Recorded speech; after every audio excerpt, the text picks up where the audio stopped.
नमस्कार, सुलगता सवाल देख रहे हैं और मैं हूं आपके साथ दिव्या सिंह। जज साहब यशवंत वर्मा के घर से कैश का पहाड़ मिला, जिसका सबूत भी सामने आया। देश के तमाम लोगों ने देखा, लेकिन हैरानी की बात यह है कि इस मामले में अभी तक एफआईआर नहीं हुई, जिसके बाद तमाम तरह के सवाल भी खड़े हो रहे हैं। एक बार फिर से उपराष्ट्रपति जगदीप धनखड़ कैश कांड पर ऐसी बात कह दी जिसकी चर्चा हर तरफ हो रही है। हालांकि आज सुप्रीम कोर्ट में जज साहब के कारनामों की चर्चा होनी है, यानी आज कैश कांड मामले में सुनवाई की बात कही जा रही है। ऐसे में ये सुप्रीम कोर्ट की अग्नि परीक्षा की तरह है, क्योंकि अगर सीजेआई की तरफ से कोई अनोखा फैसला आता है तो हाईकोर्ट के जज साहब को जेल भी जाना पड़ सकता है, ऐसा माना जा रहा है। जस्टिस वर्मा के कैश कांड पर तमाम तरह के सवाल सुलग रहे हैं।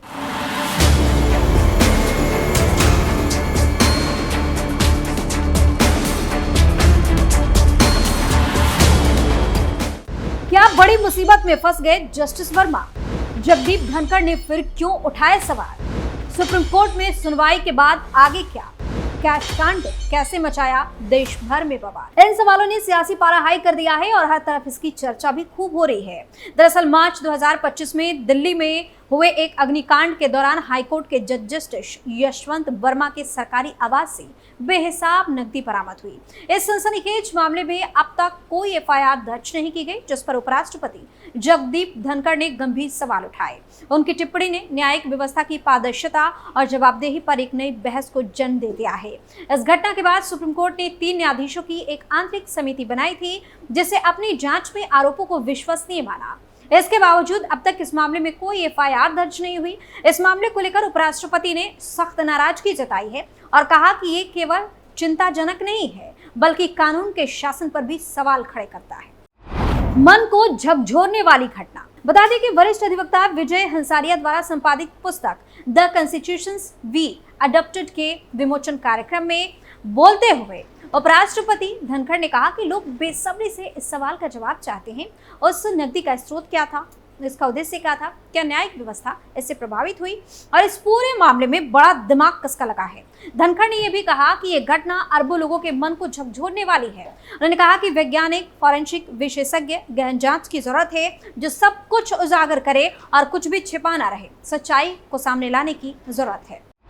क्यों नहीं हुई कोई कानूनी कार्रवाई? 22 मार्च 2025 को तत्कालीन मुख्य न्यायाधीश संजीव खन्ना ने न्यायमूर्ति वर्मा के खिलाफ आरोपों की जांच के लिए 3 सदस्यीय पैनल गठित किया था। समिति की रिपोर्ट में साफ कहा गया कि आरोप विश्वसनीय है। इसके बावजूद अब तक न तो कोई प्राथमिकी दर्ज हुई और न ही किसी प्रकार की सार्वजनिक कार्रवाई की गई। उपराष्ट्रपति ने यह कहते हुए चिंता जताई कि इस जांच समिति की कोई संवैधानिक वैधता नहीं है और इसकी रिपोर्ट सिर्फ प्रशासनिक उद्देश्य के लिए है। उन्होंने पूछा कि क्या ऐसे गंभीर मामले में केवल आंतरिक रिपोर्ट ही पर्याप्त है, जब अरबों लोगों का भरोसा न्यायपालिका पर पूरी तरह से टिका हुआ हो? वीरास्वामी जजमेंट पर उठाए सवाल। वहीं उपराष्ट्रपति धनखड़ ने 1991 के सुप्रीम कोर्ट के वीरास्वामी फैसले पर भी सवाल उठाए। इस फैसले में कहा गया था कि किसी न्यायाधीश पर मुकदमा चलाने से पहले उच्च मंजूरी आवश्यक है। धनखड़ ने कहा कि यह व्यवस्था न्यायपालिका के चारों और दंड से मुक्ति का एक घेरा बना देती है। उन्होंने इस फैसले पर पुनर्विचार की आवश्यकता पर जोर दिया, ताकि न्यायिक पारदर्शिता और जवाबदेही सुनिश्चित की जा सके। अपने भाषण में धनखड़ ने यह भी कहा कि लुटियंस दिल्ली में हमारे एक जज के घर नोट चलाए गए, बेहिसाब नकदी मिली, लेकिन अभी तक एफआईआर नहीं हुई। क्या यह कानून के शासन वाला देश है, जहां इतनी बड़ी बात पर कोई कानूनी कदम नहीं उठाया गया? उन्होंने जोर देकर कहा कि कानून के शासन में एक पल की भी देरी नहीं होनी चाहिए। यदि लोकतंत्र को जीवित रखना है तो संस्थानों और व्यक्तियों दोनों को जवाबदेह ठहराना जरूरी है।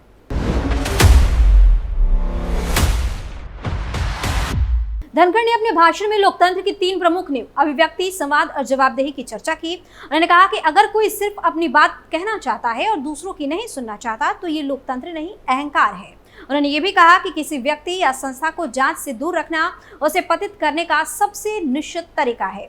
धनखड़ ने पूर्व मुख्य न्यायाधीश संजीव खन्ना की इस बात के लिए सराहना की कि उन्होंने आंतरिक दस्तावेजों को सार्वजनिक किया, यानी कि सबके सामने लाया, जो आमतौर पर कभी सामने नहीं आते। उन्होंने इसे न्यायपालिका में विश्वास बहाल करने की दिशा में एक सकारात्मक कदम बताया। उपराष्ट्रपति ने कहा कि इस पूरे मामले की निष्पक्ष और तेजी से जांच होनी चाहिए, ताकि आम जनता को ये भरोसा हो सके कि देश में कोई व्यक्ति या संस्था कानून से ऊपर नहीं है। उन्होंने उम्मीद जताई कि न्यायपालिका में पारदर्शिता और जवाबदेही की परंपरा को मजबूत किया जाएगा, जिससे लोकतांत्रिक संस्थाओं में जनता का विश्वास बना रहे। जस्टिस यशवंत वर्मा की बढ़ सकती है मुश्किलें। एफआईआर की मांग वाली याचिका पर होगी सुनवाई। सुप्रीम कोर्ट ने इलाहाबाद हाईकोर्ट के जज जस्टिस यशवंत वर्मा के खिलाफ प्राथमिकी दर्ज करने के अनुरोध वाली याचिका पर तत्काल सुनवाई के लिए सहमति जताई है। जस्टिस वर्मा के दिल्ली स्थित सरकारी आवास पर नकदी मिलने के मामले में प्राथमिकी की मांग की गई।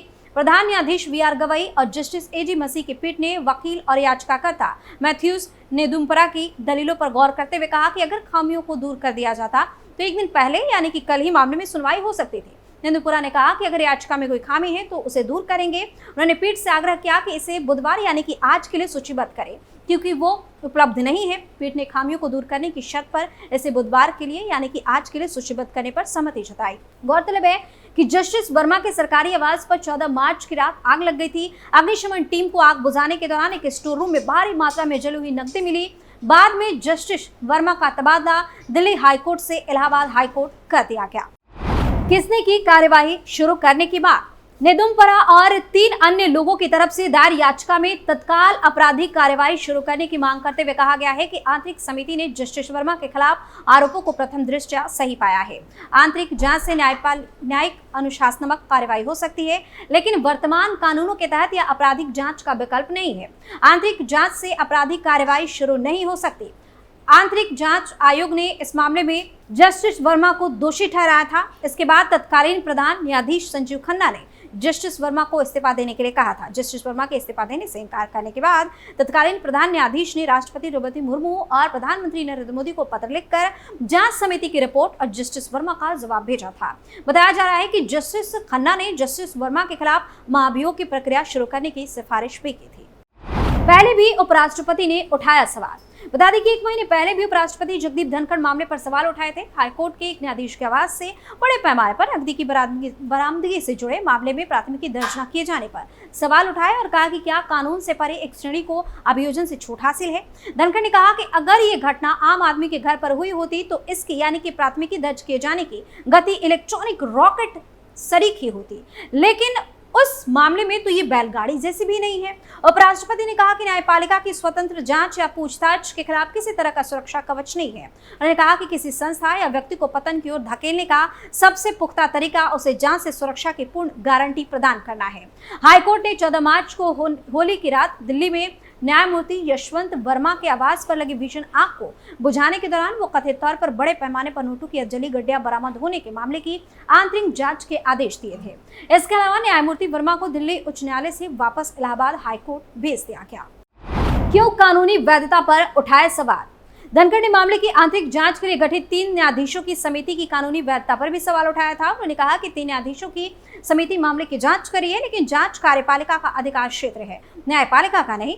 उपराष्ट्रपति ने दावा किया कि समिति का गठन संविधान या कानून के किसी प्रावधान के तहत नहीं किया गया है। उन्होंने कहा कि समिति क्या कर सकती है, समिति अधिक से अधिक सिफारिश कर सकती है, लेकिन सिफारिश किससे और किस लिए। उस समय राज्यसभा प्रशिक्षुओं को संबोधित करते हुए उपराष्ट्रपति ने कहा कि 1 महीने से ज्यादा समय बीत चुका है। भले ही इस मामले के कारण शर्मिंदगी या असहजता का सामना करना पड़ सकता है, लेकिन अब समय आ गया है कि इससे पर्दा उठाया जाए, सारी सच्चाई सार्वजनिक मंच पर आने दे ताकि व्यवस्था को साफ किया जा सके। उन्होंने कहा कि 7 दिन तक किसी को इस घटनाक्रम के बारे में पता ही नहीं था। उन्होंने कहा कि अब राष्ट्र बेसब्री से इंतजार कर रहा है, राष्ट्र बेचैन है, क्योंकि हमारी एक संस्था जिसे लोग हमेशा से सर्वोच्च सम्मान और आदर की दृष्टि से देखते हैं, अब वो कटघरे में खड़ी है। उन्होंने कहा कि मामले में प्राथमिकी न दर्ज किए जाने के मद्देनजर फिलहाल कानून के तहत कोई जांच नहीं हो रही। उपराष्ट्रपति ने कहा कि ये देश कानून का है, हर संज्ञेय अपराध की सूचना पुलिस को देना जरूरी है और ऐसा ना करना भी एक अपराध है। इसलिए आप सभी को आश्चर्य हो रहा होगा कि कोई प्राथमिकी क्यों नहीं दर्ज की गई। उन्होंने इस बात को रेखांकित किया कि उपराष्ट्रपति सहित किसी भी संवैधानिक पद पर आसीन व्यक्ति के खिलाफ प्राथमिकी दर्ज की जा सकती है। उपराष्ट्रपति ने इस बात पर भी जोर दिया कि संविधान में केवल राष्ट्रपति और उपराज्यपालों को ही अभियोजन से छूट प्रदान की गई है। उन्होंने आश्चर्य जताते हुए कहा कि तो फिर कानून से परे एक श्रेणी को ये छूट कैसे हासिल हुई। तो बार बार जगदीप धनखड़ का गुस्सा बाहर आ ही जाता है। उनकी तरफ से कई बार कैशकांड पर सवाल उठाए जा चुके हैं। फिलहाल आज मामले में अगर सुप्रीम कोर्ट में सुनवाई होती है तो देखने वाली बात होगी कि क्या होता है। सुलगता सवाल में फिलहाल के लिए इतना ही। आप अपनी राय हमें कमेंट करके जरूर बताएं और देखते रहिए कैपिटल टीवी। धन्यवाद।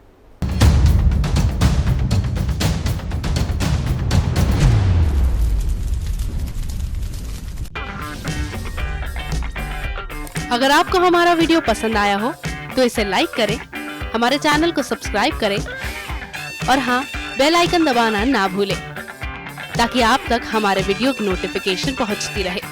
आप अपना सुझाव हमें कमेंट बॉक्स में दे सकते हैं। हमारे साथ जुड़ने के लिए शुक्रिया।